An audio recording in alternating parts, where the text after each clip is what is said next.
la SDN. Dans le monde entier, et plus précisément en Europe, un deuxième conflit est en gestation depuis les années 30. Avec un recul historique, on s'aperçoit que ce n'est que la suite du premier. Cette guerre conduit notre héros avec l'inscription obligatoire des hommes et des femmes canadiennes à se mobiliser. Pour nombre d'entre eux, c'est aussi quitter sa douce moitié. Quand on part pour la guerre, on ne sait si on en revient, ou pire encore, dans quel état physique et psychologique. Discipline assez récente, à peine séculaire. C'est ce qui attend René et sa concubine.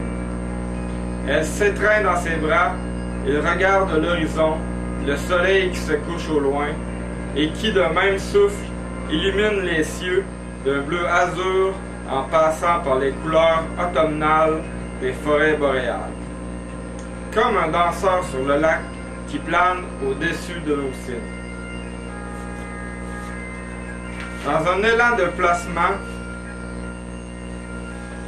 d'une tranchée, il se déhanche devant plus de 40 000 spectateurs. Ici, dans mon salon, toute la planète vibre au son et au rythme de ma voix et de ma guitare. But this is une autre histoire. Maintenant, ils doivent se quitter l'un l'autre. Ils passent suivre les rudiments de la guerre du 20e siècle. Armé de son icon, le safari humain s'agite devant lui. Dans son ombre, l'Holocauste entame sa grande saignée.